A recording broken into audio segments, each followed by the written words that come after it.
So guys কেমন আছেন আপনারা? আশা করি সবাই ভালো আছেন। আজকে আমি ইনস্টাগ্রামে যাওয়ার একটা নতুন ভিডিও নিয়ে চলে এলাম। আজকে ভিডিওটা আজকে ভিডিও থাম্বনেল আর টাইটেল থেকে তো বুঝে গেছেন ভিডিওটা কীরকম হতে চলেছে। আজকে আমরা একটা জুস বানিয়ে দেখাবো। সেই জুসটা হয়তো আপনাদের ভালো লাগবে, দেখি আপনাদের ভিডিওটা কেমন লাগে। আর যদি ভিডিওটা ভালো লাগে লাইকটা করে দেবেন আর শেয়ার আর সাবস্ক্রাইব করতে কিন্তু ভুলবেন না। তাহলে আমরা চলে যাই কিচেনের দিকে। গাইস আমরা কিন্তু যাচ্ছি এখন কিচেনের দিকে। কিচেনটা এইদিকে, এখানে কিন্তু সব রেডি করা আছে, যে জুসার, গ্লাস আর ম্যাঙ্গোস। আর একটা চাকু লাগবে, চাকু এখানে নেই, চলে আমি ওই দিক থেকে নিয়ে আসি। গাইস চাকু নিয়ে যাচ্ছি।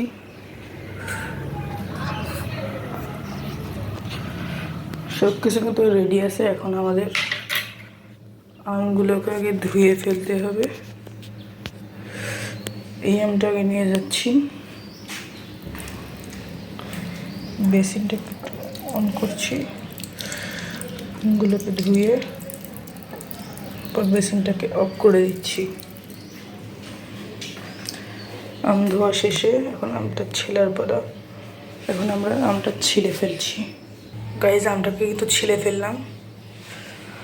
একটা আম হলো 3টা আমের আচার বানাবো, 3টা আমের বানাবো মানে আরও 2টা আম আমাকে ছিলতে হবে।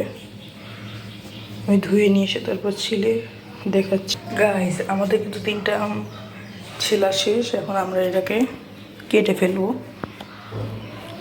কেটে রাখার জন্য একটি বাটি নিয়ে আসতেছি।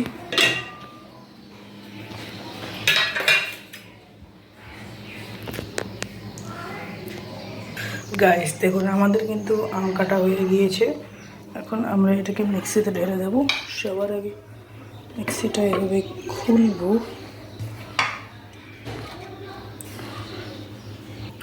গাইস মিক্সিটাও কিন্তু আমরা সেট করে দিয়েছি।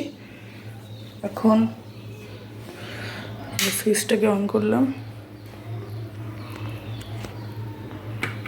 মিক্সিটাকে ধরলাম।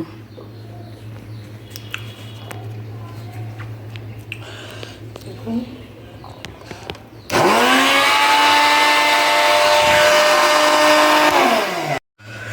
মিক্স যখন হয়ে যাবে তখন আমরা এটাকে বের করে নেব,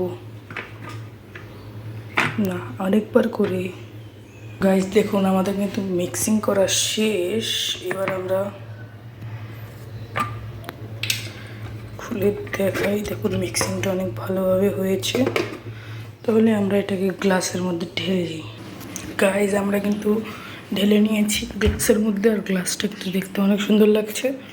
আর এই আমের জুসটা আপনাদের কেমন লাগলে আশা করে বলে দেবেন। আর এর সাথে আপনারা মেশাতে পারেন চিনি, কারণ চিনি মেশালে স্বাদটা একটু মিষ্টি হয়। আপনি নাও মেশাতে পারেন, ওটা আপনার ব্যাপার।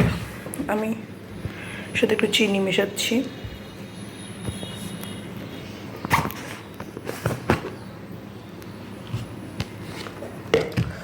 এখান থেকে একটু চিনি নিচ্ছি।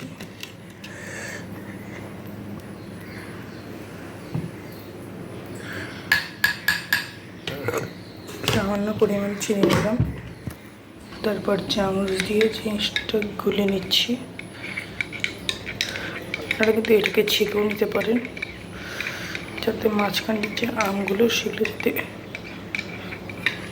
না থাকে। मोहब्बत की दुश्मन है दुनिया,